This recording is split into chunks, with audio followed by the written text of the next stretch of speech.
Hey, I'd like to welcome you to another episode of Mission Matters. My name is Adam Torres, and if you'd like to apply to be a guest in the show, just head on over to missionmatters.com and click on Be Our Guest to apply. All right, so today's a very special episode. We have Todd Rustman on the line, and he is the author of Memory Royalties, The Missing Link in Your Wealth Management. And he's also a partner at Clarity Capital Partners. And today we're going to get into his book, Memory Royalties. And for those of you that have been watching this show for a long time, you know I love a good author and book interview. Todd, welcome to the show. Thank you, Adam. It's a pleasure to be here. Thanks for having me. I've been waiting to get you on here for a while. I'm excited to get into your book, Memory Royalties, and really what inspired it and what the readers can take away. But before we get into that, we'll start this episode the way that we start them all, with what we like to call our Mission Matters Minute. So Todd, at Mission Matters, our aim and our goal is to amplify stories for entrepreneurs, for executives, for experts. That's what we do. Todd, what mission matters to you? Definitely each and every day, a reunited, invigorated, chance to be inspired or inspiring. And so working really hard to always be in a constant learning environment and always giving back. And hopefully when you look back in time, that you've left a little bit more than just a ripple across the lake, like when you skip rocks of life. That's what I'm hoping for. That's awesome. Love bringing mission-based individuals on to share why they do what they do, how they do it, and really what we can all learn from that so we grow together. So good having you on. We're going to get into your book, where I definitely want to get into Clarity Capital Partners. But before we do all that, you got to take me in time a bit here, Todd. How'd you get into business? Like, how'd you get into wealth management, managing money? Like, as a kid? Like, I don't know. When did this fascination start for you? Yeah, in my teenage years, growing up in the Midwest, my father had me working since I was 10 years old. Yeah. My entire family came from teachers, really. My dad kind of diversified off and got into school buses, kind of adjacent. Built a company that was, selling and leasing and drivers actually for school buses throughout the Midwest.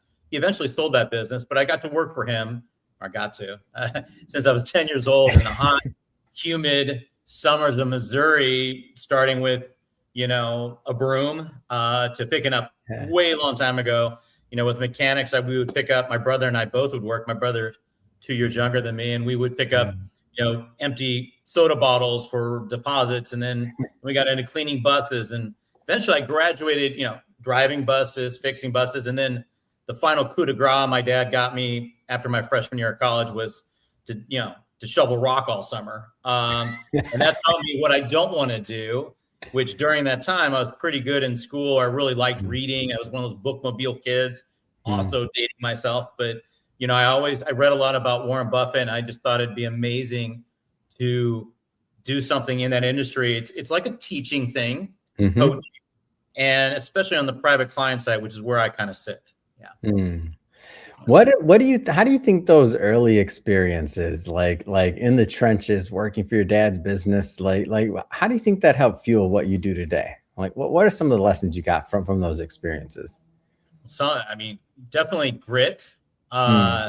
So the harder I work, the luckier I get, kind of thing. Yeah. I remember one of my dad's managers, Joe Brown, he's since passed, but he brought up a broom to me. And he goes, here. And he goes, what is this? And I said, well, I don't know. He's like, it's an idiot stick. If you don't get a good education or work really hard, you're going to be using this the rest of your life. Wow. I'm like, oh, and I'm 11 years old. So It's like, I'm going to work hard. And then towards the end of my high school, my dad came up to me and he's like, and I really love and look up to my dad. I'm very, very blessed to have such a great dad. But one time he said, are you ever going to stay in Missouri? Are you going to help take over the business? And I said, well, I don't love the weather in Missouri, but I do love the people I've met in Missouri. The weather's challenging. But I said, I'm going to make you proud another way. I don't really love being in school buses landlocked. I want to do something else. And so having that kind of empowerment and knowing that, each day is a new day to make another start really helped out. And also finding that purpose in life. I think a lot of people these days, a lot of my second generation kids of my families, they're a little lost. They're without purpose, and it's tough. And I found that purpose a long time ago. Yeah. You mentioned reading about Warren Buffett and stuff. Was that roughly in the college years when finance started to come in on like your radar, or was that earlier? I just want to make sure I got that right. High school. It was, Oh wow. yeah, I was one of those geeky kids that would always be in the bookmobile thing and Yeah. trying to read the most number of books during the summer. I did read a lot of fantasy stuff, science fiction, which some of that science fiction these days becomes like science fact. But I was Right. definitely reading about Warren Buffett, Benjamin Graham, value investing, the long haul, and Peter Lynch, Yeah. One Up Wall Street, stuff like that. Yeah. Did you know you'd be in finance? Like as you were going through that, did you kind of like, was it starting to pull at you then? Yeah, it felt right. It was challenging. I feel like I'm a solution looking for a problem all the time. And I thought it was just amazing on the compound of interest, some of the Einstein's laws or the eighth wonder of the world, so to speak. So I just thought it'd be very interesting. I always want to be learning. Again, maybe it's a function of all the things we've already discussed, but yeah, it just kind of grabbed at me. It did. That's awesome. So now take me a little bit forward in time. So when did you get into your first finance gig? Like what was that like? Yeah. Well, I got out of Missouri to go to Pepperdine with a scholarship. And then I got out of Pepperdine in 1992. The market was not great. Japan was taking over the world, US market not being that great. Yeah. But Japan was really expanding. So I then went to grad school called Thunderbird, and basically did graduate school in about a year and graduated in 93 and then moved to Tokyo, where I was fluent at one time, a speak, read, and write Japanese. And I was trying to do the Sun Tzu, which is, not necessarily Japanese, more Chinese, but, know thy enemy and know thyself and not fear the result of 1,000 battles. So I was really trying to learn what was helping them tick and become number one globally. And I moved there, which was the most expensive place to live back in the early 90s. And then I moved back to the States, and I worked for a Japanese bank and did some stuff in Tokyo, but really kind of came back to the shores in late or around 94 and ended up working here on the institutional side at both Long-Term Credit Bank of Japan, LTCB, and then I worked at PIMCO. And PIMCO got me into staying in Newport Beach, California, where I still reside today. So wait a minute. So you were in Japan. I mean, that was quite a time to be there, number one. And how did you pick up Japanese that fast? Like, what are you like? That's insane. You said you were there working and you picked it up that fast. Like that's different, before right? I left there. So Thunderbird was very unique. They believed in, it's an MBA in global management.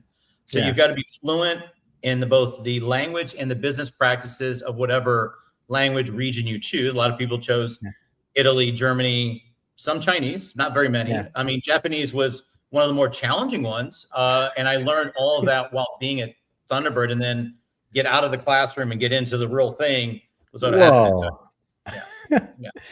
What was it like being in Japan those years? Amazing. The people, the culture. I've been back to Japan. I have one of my really good friends, Kenji, still, he was born and raised there, third generation.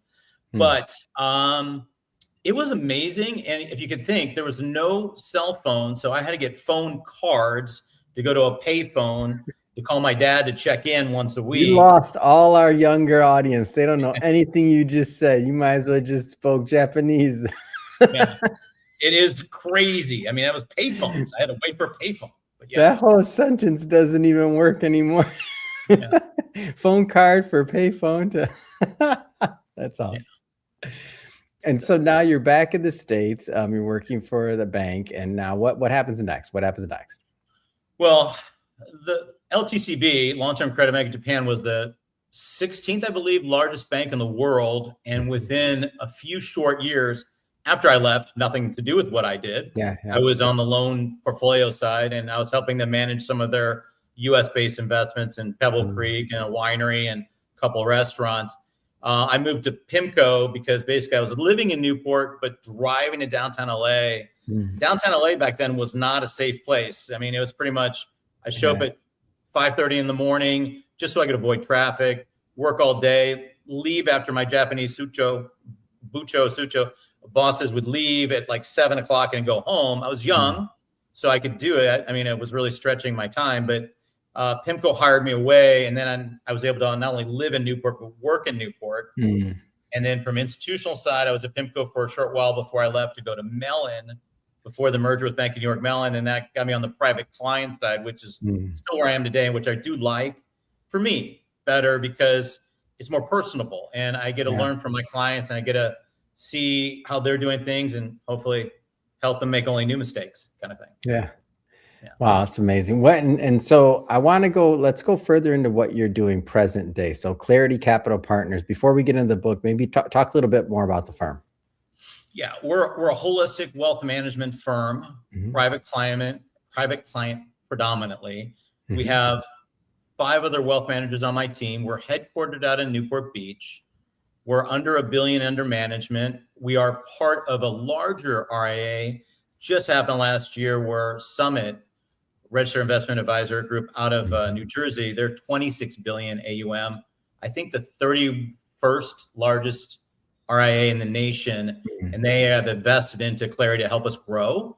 They own 20% of Clarity, and they're helping us with our multi-custodial, our open architecture. We have, different of counsel, CPAs, and attorneys on staff for advanced planning and helping us expand. We also have an office in Bellevue, Washington, right outside of Seattle. And we're looking to expand to both, hopefully Scottsdale, Arizona, as well as Montana. We have one wealth manager in Montana, but we're a team of about 10, 11 of us right now. And we're looking to expand dramatically over the next couple of years. It's great. Let's get into the book. So Memory Royalties, the missing link in your wealth management. First thing first, I never heard the term Memory Royalties. Tell me where this title came from. I like it. Yeah, well, like many thoughts, they're from other different things I've read. And one of the books I read was Die with Zero. I believe the author's last name's Perkins, I think. He talked about memory dividends. So I changed. Memory Royalties is similar, but I'm trying to use it from strictly the wealth management component. And what it means is basically in our world, we have a lot of different investments, always an opportunity to make or lose money for our clients. But one of the few assets over time as a human being, a lot of assets become a liability. More pronounced during COVID, where basically our clients' extra homes and extra planes and extra boats became something almost like begrudgingly you're like embarrassed to either have and can't really tend to it because you can't even get out of your house. And so that asset became a liability and pulled on you, where another asset we postulate, an investment, is memories, where again, as a human being, we don't go to celebration of a Todd's money at time of death. We go to celebration of a life. The life consists of memory. So we want to help our clients on the softer side of wealth management invest in some of those assets, investments, memories that will never be liabilities over time, that you can share with your family, create a Gen 2, Gen 3. And at the same time, we're gonna crunch the numbers to make sure you don't run out of money. But at the same time, we want you to have that space. It's not just trying to be the big scoreboard, big bucket of money. It's also about enjoying the ride along the way. And it's one of the only assets I can think of that doesn't become a liability as you get older. Yeah. Is this your first book? I want to make sure I have that right. First and only. All right. Forever only. Because wait a minute. I was gonna ask you. So, okay, what was it like putting together a book, like as your first book and everything? I'm a big proponent of people getting. I feel like everybody out there has at least one book in them. Some might have 2 or 3, but everybody's got at least one in them. What was it like putting this together? Challenging. It was a weekly meeting with a young lady, Lisa, who helped me kind of gather my thoughts, take notes, help me structure the chapters.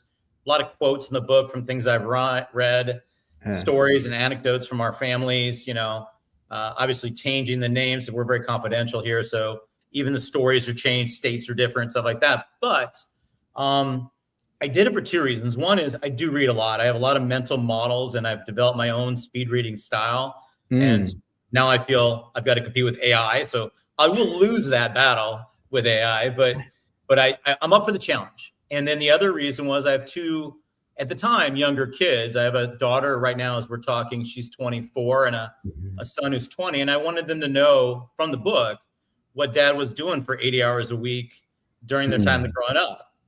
Neither of which have read the book. However, at some point they'll probably read the book, but I wanted to have something to encapsulate that. And it was really amazing, and it really helped me organize myself and my thoughts. And then I think for a better platform for all of the families and clients for us to kind of move to the next level. Yeah. Great. If there was I know there's many, but if there was one takeaway like from the book that you hope all the readers kind of walk away with, what would that be? You hear a lot of athletes talk about it. I mean, I think our biggest superpower is our ability to keep learning. And I think that one part of we break down a lot of words in the book, but to deserve something, I see sometimes clients, saying as we get older too, we deserve something, Yeah. To deserve, I think, when you break down the words, is to deserve others. And that sense of entitlement might stop you from learning something new. And even when you're going out and doing a new trip or a new course to learn Spanish or something, even if it doesn't work out the way you wanted it, it's still worth that ventured road, right? It's still worth traveling. We think with our clients that mistakes are only paying your tuition twice. So when you pay your tuition once, and you learn something, hopefully it was something good, not always the case, but if it's something bad, let's not repeat that one, right? Let's do something new, make a new mistake. So all of that's kind of in the book. I think right now it's very timely because right now we've got AI coming at us, the speed of technology and change.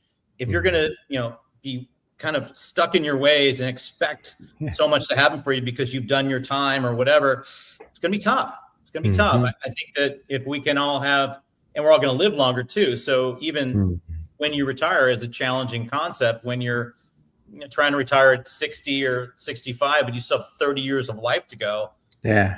It's different. Yeah. Can you talk a little bit more on that? Because I think that's something that doesn't get brought up often. I remember when back in the day, I mean, I as you know, a little bit about my background for my long-term audience, they know. So I was in finance once upon a time about a decade ago, and I had, 14-year career. And I sometimes I have this conversation. I'm like, man, CFP when I was doing that, and it take me back to the textbook days of planning and how old we were going to live. It's like we're living longer now. Like the tables have changed, like things have changed in what we're planning. Can you get into that a little bit and what that looks like nowadays? Because I don't know. I've done it so long. I'm just curious on what kind of conversations you're having now. Yeah, I think framing, and to get back to mental models for clients and families, it's important to perhaps consider that, it's not only going to be living longer, but we're going to be living better. Like you're going to enjoy those years more. So like want to go do things. Yeah, exactly. You can't just stay in your house, although you can. I mean, there's no right or wrong way to live your life specifically. I mean, there are some exceptions to that, but regardless, I think it's trying to determine what things you're making as a decision are irrevocable or hard to change. And then trying to keep your options open. We talk about retirement, more of semi-retirement, the choice to work each day. But we want to find things that are fulfilling to you and fill up that space, whether it's helping your son or daughter working with their kids and that, Gen 2, Gen 3, Gen 4. And, there's just so many ways to have impact and a lot of different ways and paths to go about it. And AI robotics is opening up a lot of new worlds as well as in our healthcare. I mean, it's just always be learning. I mean, I think it's super important to just be looking at it with eyes wide open and kind of get excited, hopefully not anxious. It's just a form of energy, right? To be nervous or anxious, there is a way mentally, sometimes not always easy, but you can switch it to being excited about what's coming versus scared. It's great. Todd, this has been great having you on the show today to learn more about memory royalties. Also, of course, the work you're doing over at Clarity Capital Partners and even your early days when you were getting into Buffett back in the day. So this is awesome. That being said, I mean, what's next? What's next for you? What's next for the book? What's next for Clarity Capital Partners? Yeah, I think we're going to keep doing what we do as far as taking care of our clients and learning from them. I mean, it's an incredible industry. I know that you had done, you're saying about 10 years ago. It's amazing to help people. And I selfishly learn a lot about how to raise my kids or try, and I'm still trying. And, there's fits and starts, but we're all in this together. We're all trying to make each other have better lives. And I want to be impactful in that. My team feels the same way. There are wealth advisors out there that maybe just would rather be golfing and things like that. But I love what I do. There's nothing that my semi-retirement is going to be, how can I get more reading And I don't know how reading is going to look in a couple of years. Maybe we'll be just doing inputs into our brain like the Matrix movie. Who knows? I'm in. Yeah. But I'm excited. Plug me in. Yeah. That's awesome. Todd, how do people follow up? How do they learn more? How do they grab a copy of your book, of course, and how do they work with your team? Yeah. Well, all those things. It's the easiest routes. I mean, I'm on LinkedIn, Todd Rustman. There's Clarity Capital LLC.com is our website. The book is on Amazon. There's also an audio book as well. And, we're 24/7. So we want to be a resource to help people get through what I think will be a challenging time, but an exciting time, So we're here to keep learning. In fact, I've got, a couple of different AI courses that we've been doing because we don't want technology to be our master. We want it to be serving us. So we've got to stay ahead of it, and it's coming no matter what. So with that kind of stoic of it is what it is and it's coming, we just got to be able to start learning and adopting a new learning curve and then help our clients navigate this. It's very important to us. Fantastic. And for everybody watching, just so you know, we'll definitely put some links in the show notes so you can just click on the links and connect with Todd and his team, and also grab a copy of that book. And speaking of the audience, if this is your first time with Mission Matters and you haven't done it yet, hit that subscribe or follow button. This is a daily show. Each and every day, we're bringing you new content, new ideas, and hopefully new experiences to help you along the way on your journey as well. So again, hit that subscribe or follow button. And Todd, man, great having you on. I'm glad I could finally get you here, and congrats again on the book. Oh, thank you a ton. And I look forward to seeing what the future holds for all of us.